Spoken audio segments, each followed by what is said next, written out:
WVON 1690 AM. Getting WVON 1690 AM station from iHeartRadio. Try it out for yourself. America is listening to WVON. The following is paid programming. The views are not necessarily those of this station. We are the talk of Chicago, 1690 WVON. And this is what it feels like. All right, brothers and sisters, we're back. WVON 1690, the talk of Chicago. We're going to say straight words. Brother Naba Richard Muhammad, host of the Final Call Radio newspaper. He's the editor of the newspaper. He's the host of the radio show. So you're hearing right now on WVON. Of course, Brother James G. Muhammad is on the line as well. And this brother right here is celebrating his birthday today, so y'all give him a shout out. Call in 773-591-1690. Happy birthday, born day to you, my brother. I'm BJ Murphy. We got some good stuff lined up for you this hour, talking about America. Are we headed to a civil war, brothers and sisters? So y'all can call in and give your thoughts. 773-591-1690. But let me tell you how you can donate to our cause as we keep this show on the air. We just celebrated a year anniversary on the air, and I can tell you, man, this has been a great ride, and I know you've been enjoying hearing this type of content on the radio. So make your donation tonight, brothers and sisters. $ straight words on Cash App, $ straight words on Cash App, on Zelle. You can hit us at 312-480-9775, 312-480-9775, and on PayPal, it's straight words, the number 4 at gmail.com. And don't forget, you can go to our website, straightwords.com, and you get all this information and all the past shows and content that you didn't hear. You can hear it online. So, Brother Naba, Brother James G., be ready for this hour, brother.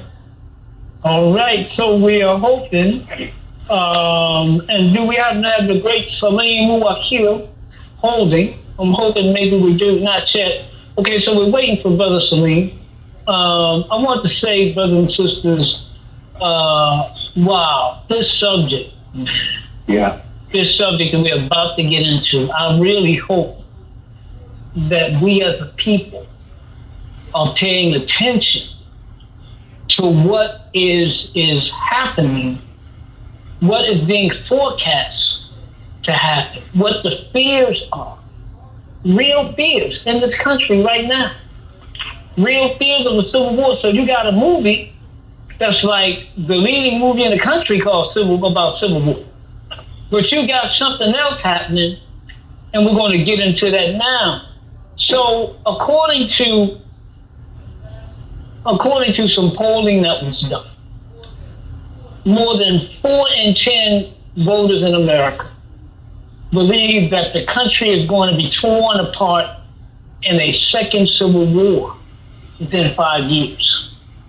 The Rasmussen Report poll shows that 41% see a civil conflict coming, compared to 49% who say it's not likely. Another 10% said they were not sure. But what you're talking about, brothers and sisters, check this out, is that there are 106, check this out, 106 million U.S. adults saying civil war is on the horizon. Brothers, what are some of your thoughts on this? And lastly, more than 4 in 10 U.S. voters say the country is likely to be torn up in a second civil war within 5 years. I think we've got our great brother Salim Muwakkil. Let's bring him on in here.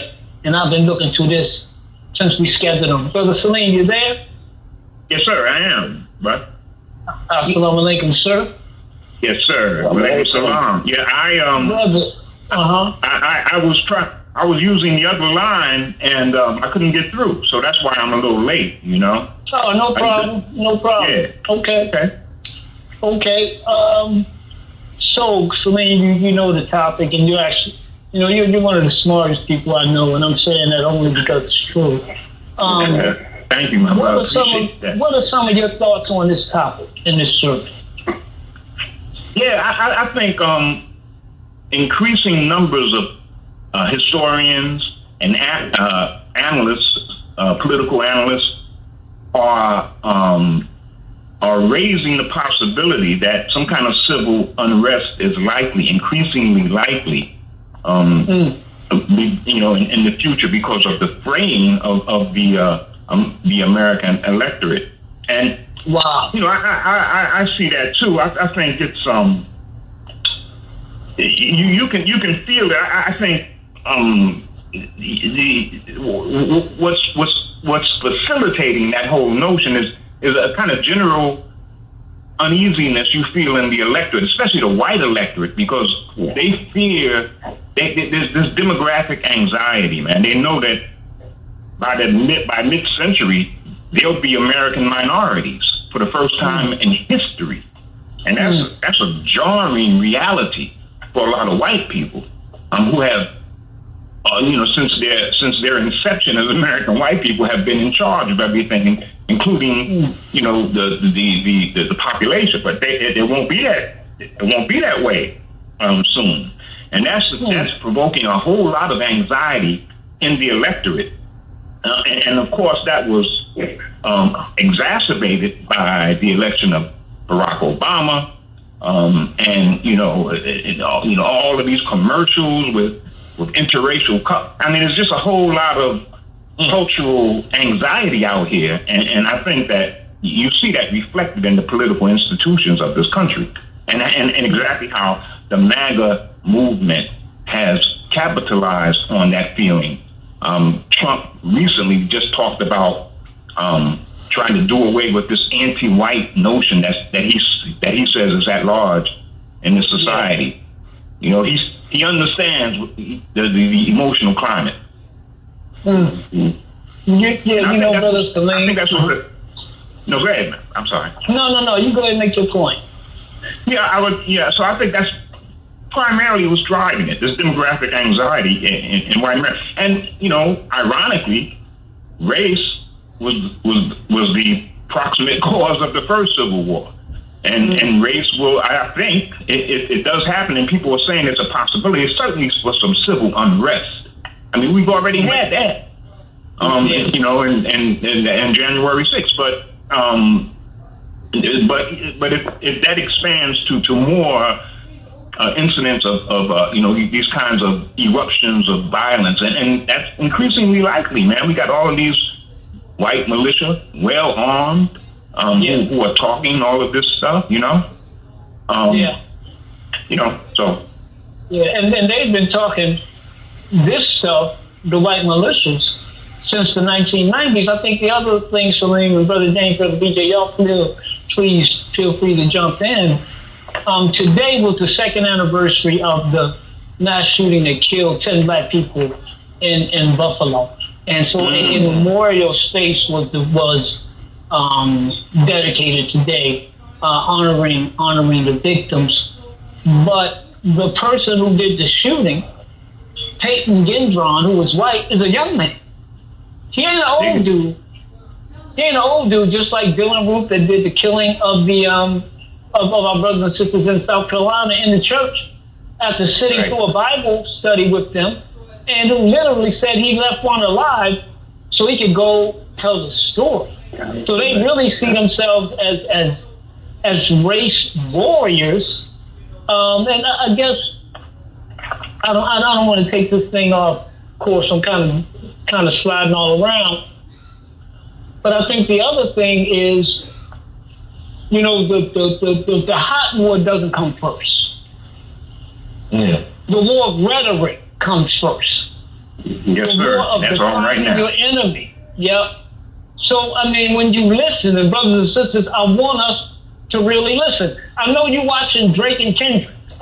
But I'm telling you, that little beef they got, it's nothing like major, deadly, genocidal beef that's on the horizon. So as Dr. Wesley Muhammad said once, keep the main thing the main thing. So looking at, how long this thing has been going on is really something.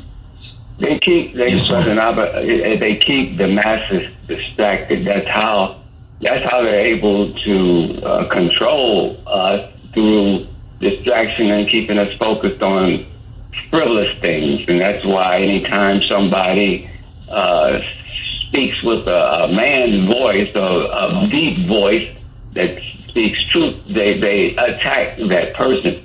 I believe that, number one, this whole kind of conversation has been starting for quite a long time, a very long time, actually, with decline, the whole view about welfare and wanting to get blacks off of welfare, the attack on affirmative action, the move to go back, to kind of to legally resegregate. Now we're talking about getting black history out of schools and teaching white history. It seems like there's a threat to the privilege of white folk who feel threatened by immigration, and as you pointed out, the browning of America. I remember back in the 90s, I believe it was, Carl Rowan, who by no means was a militant or race war.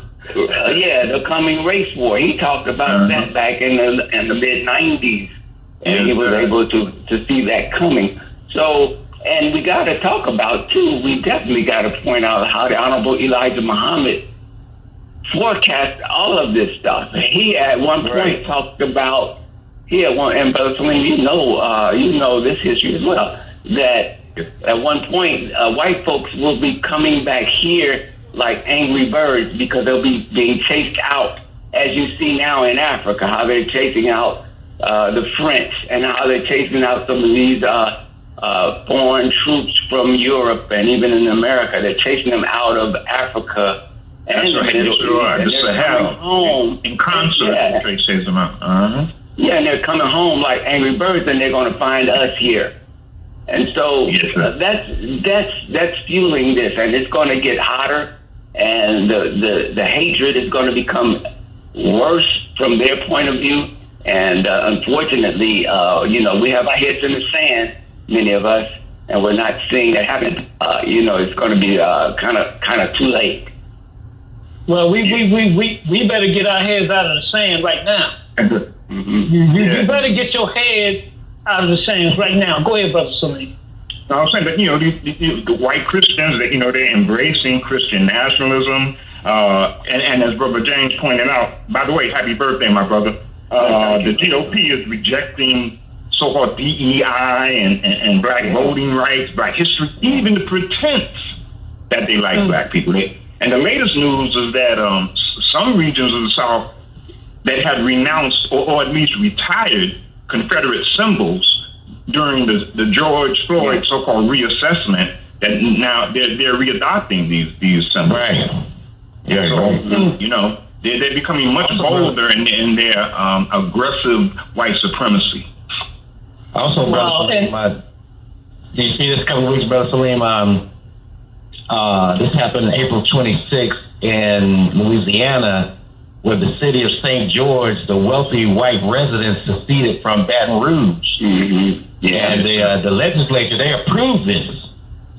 So this is what's going on right now. They're going to separate, secede from Baton Rouge, going to have their own white city. And they were trying to do that in Charlotte too, in this wealthy part of the Mecklenburg County called Ballantyne. And they're trying to secede from Charlotte. So I think these legislatures are going to allow these wealthy sides of towns to form their own. They want to do it in Buckhead, in Atlanta. So this is going on, brother. But Honorable Elijah Muhammad somehow he said the only solution is a total and complete separation, and we're going to head to that whether we like it or not. But right now, it's got the camouflage of ideology. That gives enough ideological cover so that it allows so-called progressive white people to join the cause without being dismissed by a lot of their more white nationalist folks, as what they would call cucks. But all of that unsettled atmosphere makes the U.S. It has taken this country away from the classification of a democracy. It's no longer classified as a democracy, which is really something. It's called an anocracy, because all international monitors understand the strains that this country is under because of those very racial antagonisms. Man, it's so obvious, and as you point out, man, we got to take our heads out of the sand. Everybody's digging it, but us. Yeah. And then I think, Salim, and again, brothers and sisters, you can accept what the Honorable Elijah Muhammad taught, or you can reject it. Do whatever you will. But I would suggest before you reject something, at least take a look at it. At least read it and look at this man talking about these things from the 1930s, 40s, 50s, 60s, 70s, predicting this. Talking about confusion of the people and talking about how American society would unravel. And the minister, of course, has talked about these same things. So I think it's incumbent now. If you want to unravel, indeed, unravel it. I mean, and to me, with all the things we just said, racial attacks, white folks saying, "See you later," we taking our money and we forming our own group. The ugly climate in the country and the propensity to use weapons among white folks who are organizing among themselves. And go ahead, Salim. No, I think I'll go with James. Yeah, James, go ahead. And what hasn't been mentioned yet, and what's going to have a profound impact on turning up the heat on all of that, is the coming collapse of the U.S. dollar. That a lot of economists are predicting. We see BRICS acting to take the dollar off as their stream of currency. So when that happens, and the money's already short in our community, but when it gets even shorter in white folks' community who think that these rich white folks really care about the poor white folks, they've been duped as well, then that's what's going to bring out the Dylans that shot up the church, and the brother that shot up folks in Upper New York. When that money start getting short and people start going, looking for food, basically at some point. But that's coming, and Honorable Elijah Muhammad told us about that the collapse of this dollar and how gold would return as the medium of exchange as opposed to the U.S. dollar, as all these nations using that U.S. dollar as like the chosen medium of exchange. So I believe, in my opinion, when we start seeing that happen, that's when the flames are really going to start blowing up in the streets. Your opinion coincides with that of experts at the Democracy Index, who say that the polarization of the economy is going to be one of the major triggering points in the civil unrest that comes, if it's coming. That will be one of the major triggering points, is exactly that. Yeah, and I would mention too, Brother Nabo, you shared a few notes on some things. I didn't see the movie yet. I missed it a couple of times when I wanted to get it. But there was a line in some of this stuff you had said that I thought it said that in this movie that the people sought to overthrow an authoritarian U.S. president, played by Nick Offerman, whoever that is. Okay, so if we look, I haven't seen the movie, and I don't know if you guys have either, but this authoritarian president, so-called, that's the reason for these folks in the Civil War going after to overthrow an authoritarian president. Now, if we're looking at Biden and Trump, I would imagine a lot of the right-wing MAGA folk look at Biden as authoritarian. I don't necessarily see that. He's underhanded authoritarian, if so. But I straight up see, and Donald Trump basically has told us that he's going to be authoritarian. So I guess I'm kind of asking that question. If you've seen this movie, what type of president was the actor playing, and who would he resemble if we were to look at the two choices now? Not to say that this is going to happen with either one of them, but just curious. I haven't seen the movie either. Okay. But I agree that if you just check out Project 2025, which is the agenda report that the Heritage Foundation put out, these are the policy experts who are going to be advising Trump were he elected again. It's pretty ominous, man. It is absolutely a prescription for an authoritarian or an autocratic chief executive, no doubt, and trying to get his cabinet in order to become supplicants, essentially. So it's a pretty harrowing document. So I think he would represent the threat. Yeah, but can't you see though, this election, either way it goes, it's going to create a form of anarchy. Because if Biden wins, then Trump is going to go all out to call it a fraudulent election. He's going to be ramping up his MAGA folk. If Trump wins, he's going to be implementing so much crazy, trying to push so many things through Congress that folks are just going to revolt. So either way, you're just at the precipice of an explosion. I think you're right, man. The unraveling. I think we're closer to civil unrest if Trump loses right now. Yeah. No doubt. Mm-hmm. If he gets jailed, that'll trigger something. I agree. Yes, sir. I mean, we got to remember that Hitler was in jail before he became leader. That's right. Sometimes we forget that, That's right. I was about to say real quick, brother. Remember what Homeland Security said, that the greatest threat to America is domestic terrorism by white supremacists, extremists. Yes, sir. Absolutely. Yeah, the thing, Brother James, that you mentioned, that I think is really a key point. That from the MAGA crowd, Biden is the dictator. This is how they justify all these things.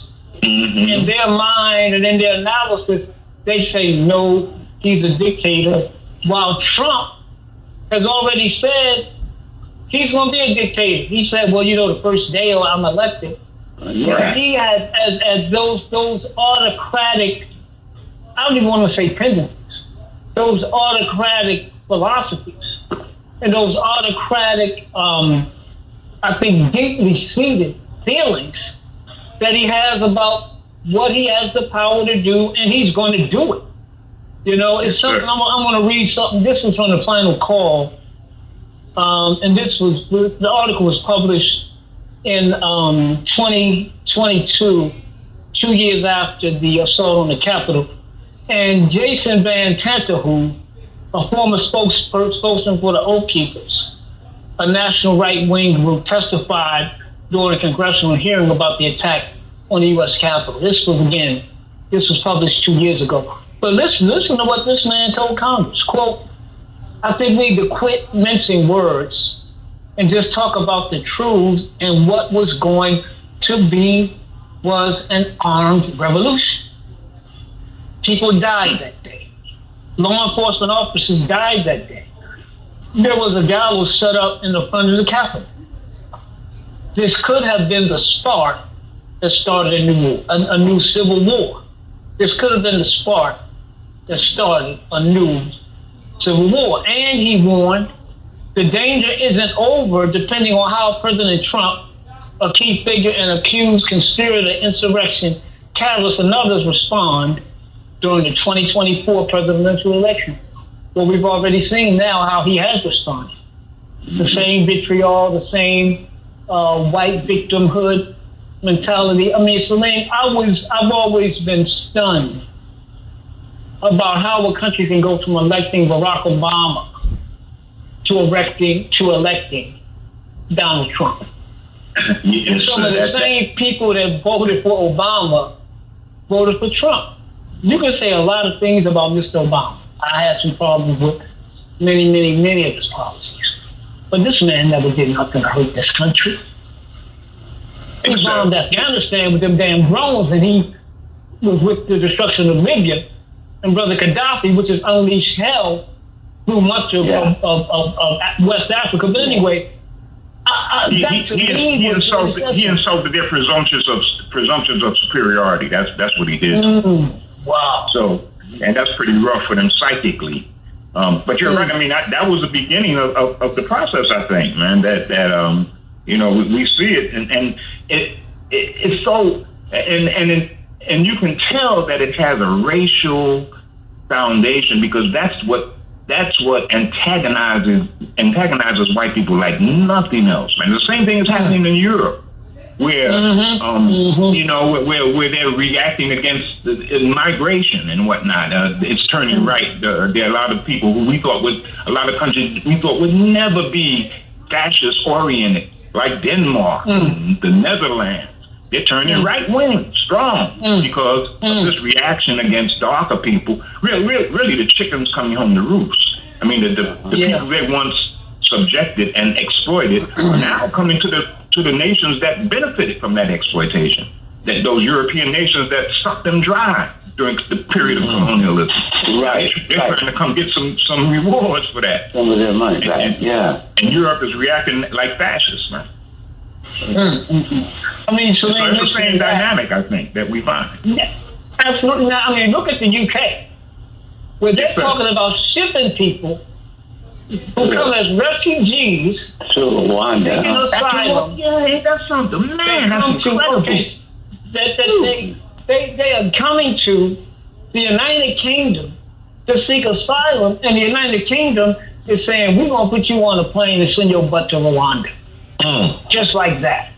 Man. And now, I mean, there's been some opposition to it, but it looks like this thing is going to go. The top political leaders, basically, in the country are saying, the Prime Minister basically said, ain't nothing going to stop this. And he's an ethnic Indian at that, which increases the hypocrisy. Yeah, come on now. Come on now.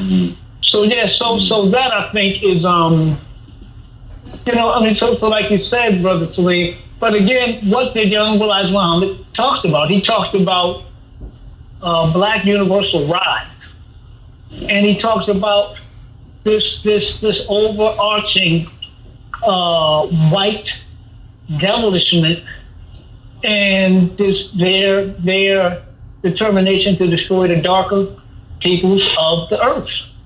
And we're seeing that. That's why the Muhammad Speaks logo had those hands across the planet, those black hands across the planet. Because that's the threat is to that. People know where the paternity of humanity, and so that's threatening to people. So, brothers, we got a couple of calls, brothers. We got a couple of calls. Let's get them in here. Yeah, let's get them in here. You're on WVON 1690, the Talk of Chicago, Stream Words. We got Bishop Broadnack. Go ahead and talk to us, big brother. God bless you, Brother Salim. Let me start off by saying, Assalamu alaikum. Wa alaikum assalam. I know Brother Mustafa Farrakhan is a personal friend of mine. I'm so glad to see that the Honorable Minister Louis Farrakhan has made another year. He's 91 years old this year, I believe. Yes, sir. Yes, sir. His birthday was the day before Mother's Day.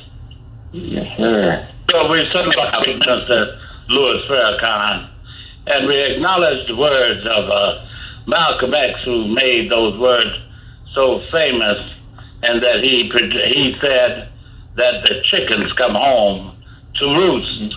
Mm-hmm. I admire the work of Minister Louis Farrakhan. There was a speaker who once preached on the Donahue show that there was no such thing as reverse discrimination, because black people have no power to discriminate and prejudice against any people. That we have only been the people that have been discriminated against and held in prejudice and a downward spiral. I admire the work of Minister Farrakhan in the great temple, the Mosque of Mariam, that he has transformed on Stony Island. We need to have more of that built in Chicago, where different ministers like Otis Moss won't be afraid to teach and preach black history, and that it is intertwined in the Bible. Like you said, we are the chosen people of God. I'm trying now to confiscate the Jewel Grand Bazaar that we built on 115th and Halsted that they want to give away to the immigrant struggle. We love all people, black men and white men, Jews and Gentiles, Protestants and Catholics, but we have to respect our own first. The charity starts at home. And we are Americans, African Americans, American Africans, whatever way you want to put it. We are black people, but we are the chosen people of God. It's time for us to stand up and take our rightful place and lead the world back to God. I thank you for your show. You have a very, very illuminating way of saturating the airwaves with truth and justice, peace and prosperity. Unto you, my brother. Thank you, brother. Thank you very much. Thank you. Who do we have? Who else do we have? We got Brother Art on the line. You're on Straight Words on WVON. Brother Art, go right ahead with your comment. Hey, brother. Assalamu alaikum. Big salam. John. From my vantage point, white people want to live too. So I know this is a lot of smoke and mirrors, just a bunch of stuff just to entertain. So I don't think much of nothing is going to happen. In terms of white folks killing black people or getting rid of black people, that's not possible. So that's not going to happen. And white folks are not going to give black people anything. Anything we want, we're going to have to take it if we're not ready to go to war and lose lives and go to physical war. The white man ain't going to give you anything. So my question would be to you brothers, you know, the thought about everything you're saying sounds plausible, but at the end of the day, I always say, and what now? You know, to say all of that, and what can actually black people, with lack of a community code of conduct and the family value system, and so much of our community has been destroyed, disjointed, the family has been torn down. So when this calamity takes place, what is the answer, an immediate solution? If this is all going to take place in the next 6 to 8 months or 12 months, what is the immediate solution? Because we all know the historical reading and all the information. But the question is, what are you actually going to do about it? And what can you do about it? Because thank you, Arthur Collins. You got no weapons. Yeah, thank you. I'm going to ask you a question. Thank you for calling. I want to say this, brothers and sisters. The poll that we talked about didn't talk about the next 6 months or next 12 months. All right. It said that over 110 million Americans, are you hearing me? Believe that their country is going to go to civil war. And you can bet it was something like 41%. You can bet that when you looked at it by race, it was even higher among white people. White people have been planning for this war at least since the 1990s. You can believe it, you cannot believe it. You can believe it, you cannot believe it. But anybody that's looking to destroy a people, man, they don't have this one plan. And we better understand that this man is Satan incarnate. And we can look at our little ignorant brothers slaughtering each other in the street, which the children of our former slave masters are using and planning to use to justify our outright destruction. You got people now, as they called for before. Some people want the National Guard in the street right now. Right now. Crime report in New York. Yeah. So, Brother Nava, right now. Yes, sir.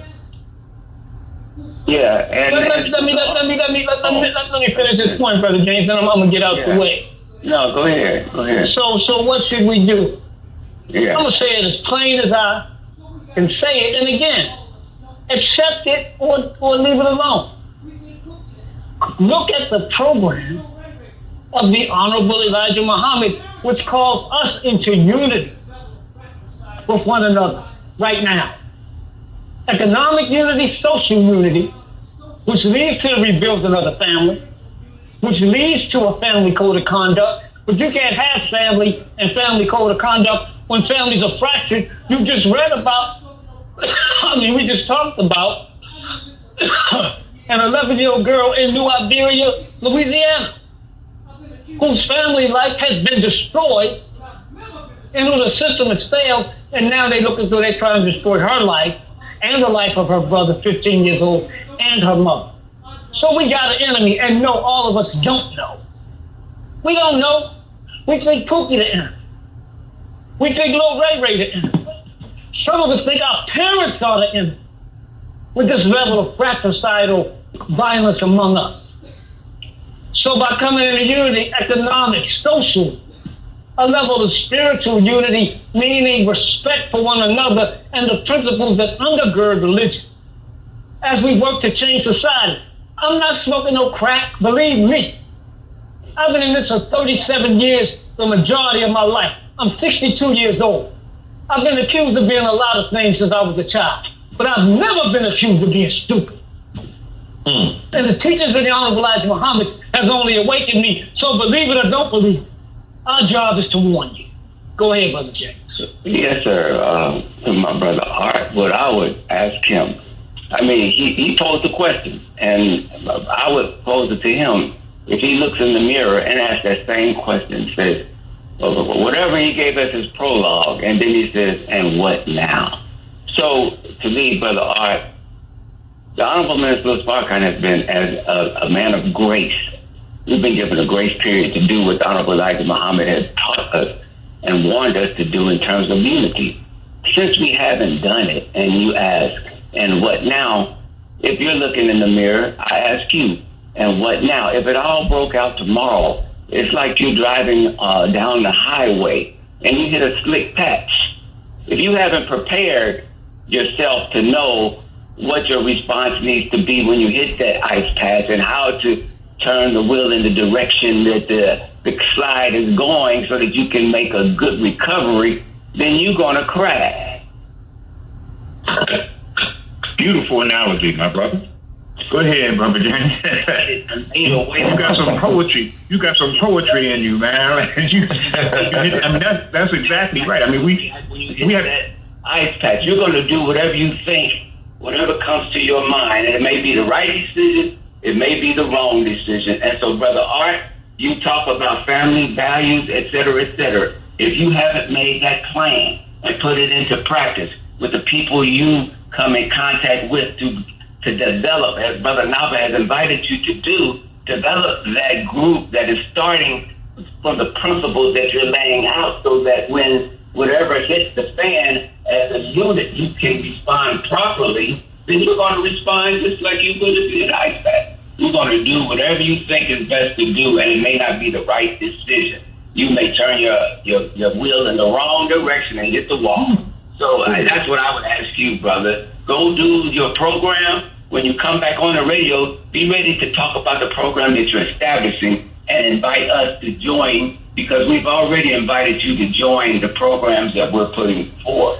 We appreciate your call and your consistency, but ask yourself that and then go out and do the work. Come back the next time with a program, a programmatic approach that you can invite us to, that you've already got in progress. And that's what I would say to Brother Art, brother. Yes, sir. Thank you, man. Any comments, Brother Salim, real quick before we go to another call? Yes, I just want to say that, and we have a responsibility, man, to try to analyze our context as precisely as we can. As intelligent humans, we have that responsibility. So just to disregard certain, developments and dynamics, social and political dynamics, we simply can't disregard them because it would be like just losing our cognition. We can't do it. All right, brother. Big brother. Did you hear anything I said? Because I didn't realize it had dropped, so I don't want to repeat it, but I didn't know if you heard anything. We heard you. Yes, we got everything you said, Brother James. Yes, sir. You did a good job. And it was cool. Very Sister cool. Emma on the line. Sister Emma's on the line. Let's bring her right on in here. All right, Emma, you on WVON on Straight Words. Go ahead, sister. Good afternoon. Good evening. Good evening. Hey, Salim. You said, Brother Muhammad, I believe, said that you didn't see how people could vote for Barack Obama and turn around and vote for Donald Trump. But I would, say that Barack Obama is the reason that people voted for Donald Trump. I think if there had not been a president, Barack Obama, there probably would not have been a president, Donald Trump, because that just ignited that latent racism. And I think that that it wasn't the same people who voted for Obama that voted for Trump. Those 7 million people that voted for Trump in 2020 are the ones that voted for him in 2016. And then the other thing I wanted to say is, because you were saying we're not prepared. We're not prepared, but I think the right is doing, a good job, but they're doing a job of dividing some of us. For instance, in 2016, 8% of black people were voting for Trump. In this election, it's going to be over 20% so far who are voting for, who are MAGA. I don't understand how black people can be MAGA, because part of what made America great before was the enslavement of us. Well, sister, thank you. I think they're trying to enslave us again. Yeah. And I want to point out something to you. This is what the Washington Post reported back in 2016. Washington Post wrote there are nearly 700 U.S. counties that voted for President Obama in 2008 and 2012. A surprising number of them went for Donald Trump in 2016. Right? It shows, so they got a graphic that shows all of these counties. And it concludes that it shows how these votes swung the election to Trump. So no, them white folks that voted for Obama, millions of them literally turned around and voted for Trump. Lastly, as we talk about the destruction of black people in this country, look, brothers and sisters, we got to pay attention. So I wanted to point out something to you. This is from the National Institutes of Health. And they report that over a 22-year period, the black population in the U.S. experienced 1.63 million excess deaths and more than 80 million excess lives lost when compared with the white population. In other words, nearly 2 million black people have died when there's no reason why they should have. That's why they're excess deaths. Let's go to the next call, Brother BJ. All right, we got Brother Al Stone. You're on WVON. Go right ahead, Al. Thank you for taking my call. I just want to go on. Yeah, unity is definitely the direction we need to be on, but I don't want people to be misled. Black folks to be misled. Everybody's beefing with each other right now. I just came from a big old union meeting with 500 white folks jammed up in here, and the mudslinging that they did tonight, it was a civil war inside of that union tonight. Mm-hmm. And so it's this thing. What were the factions, man? The it's like the People's Party versus the traditional establishment that we're dealing with. That's how it always comes out of the blue. That we want to restore the union to the union workers. But you're dealing with $1 billion industry right now that we have inside our union. But what the mudslinging they did tonight was jaw dropping. And so we're not the only people that are going at each other, but we are the only people that count inside of our lives. Mm-hmm. And I just wanted to put that on the table. There's ideological division out here, man. It's very severe. It's serious. That's why people are talking civil war. That's not just race. That's the precipitating factor. There's a whole lot of divisive issues that are dividing the white electorate. Right. Yeah, so I just wanted to go on record and say that and stuff, but it's a lot of infighting all over this country. That's right. You all have a good night, and thank you for taking my call. Yeah, thank you for that info, Brother Al. We got JB on WVON on Straight Words. Go right ahead, sir. Give us your comment. Yes, sir. JB to Cherokee. Y'all right on point. I mean, their agenda is to breed us out. We are mixing in. They're infiltrating us. But the real will survive. We'll get past it. That's why it's quiet, because they are, look at these athletes, marrying white women. That's their choice. Okay? The Bible says we perish for lack of knowledge. Now that we know that, now the biggest thing that we are having, we need to put fathers in to protect our next generation, because the Democratic Party is putting us back in slavery. The Republican Party will actually let us run free.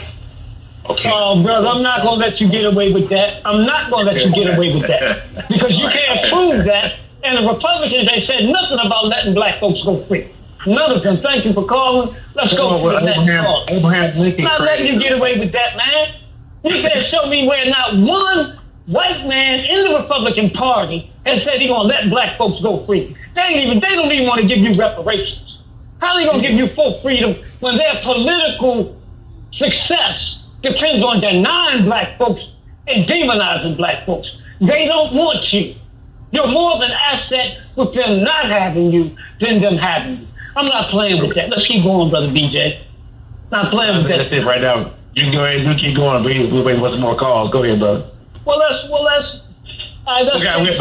clip. Okay. We got about 4 minutes. Let's take them real quick, and then I definitely want to hear from Salim as we close. Let's take Susan, and then we'll take clip. All right, Susan, go right ahead real quick.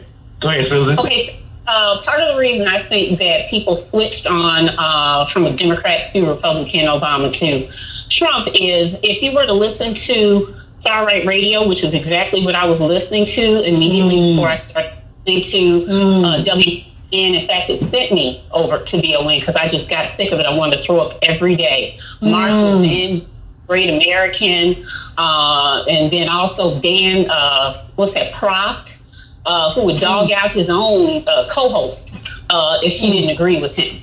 And so it just real, and then constantly call Obama Hussein, who, to emphasize the whole Middle Eastern connection with his name culturally. So yeah, they hammered that. They hammered that over and over and over and over. And the other thing about Rishi Sunak ain't Indian. Rishi Sunak is white because he has been affluent his whole life.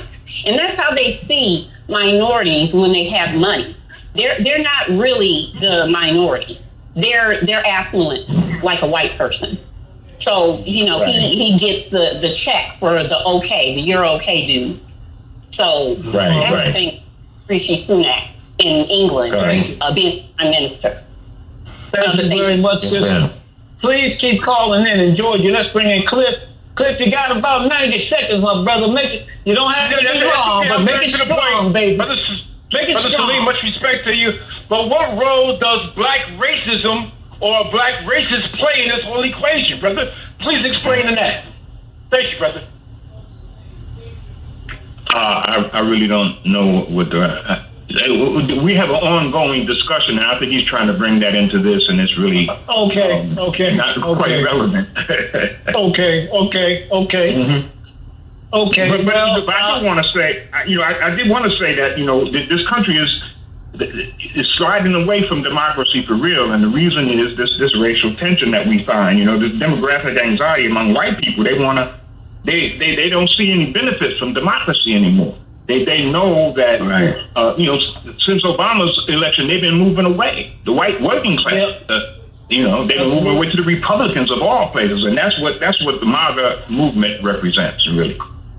Wow, Brother Salim, where can we go to get you? Give us when your show airs again, day and time. We want everybody to tune in to the Salim Muwakkil show. Yes, sir. I'm on from 7 to 10 on Saturday evening, every Saturday evening. And I have a column periodically in the publication called In These Times, in which I try to present, the black perspective from a progressive framework. Brothers and sisters, there's no better place for you to spend your Saturday night than with our brother Salim Muwakkil. Brother Salim, we're going to switch over. Anything else you want to add before we have to let you go? But no, brother, I appreciate it, and I want to thank. I want to give birthday greetings to Brother Minister Louis Farrakhan. I got a picture of him and I in 1975 in Uganda in the airport. Wow. He was a very young man then. I was a bit younger myself, and so if you get a chance, just check it out. It's a pretty nice picture, And brothers and sisters, for those of you that don't know the great history, the great Salim Muwakkil was a writer for the Muhammad Speaks newspaper, man. That's right. Wow. So when you talk about the work that Muhammad Speaks and how great it was, you better count Salim Muwakkil in that number. Thank you, man. We'll be in touch. Thank you so much. Yes, sir. Thank you, Brother Salim. Salam. Alaikum. Brother BJ, we got a minute. Go ahead. Yeah, top of the hour, brother. Top of the hour. Straightwords.com. Go there to hear the broadcast from tonight. Some of the good stuff we got going on tonight. Next hour, we're going to be talking about what's going on with Brother Brian E. Muhammad from the Final Call newspaper about what's going on in Gaza. And we'll discuss that coming up on Straight Words on WVON 1690, The Talk of Chicago.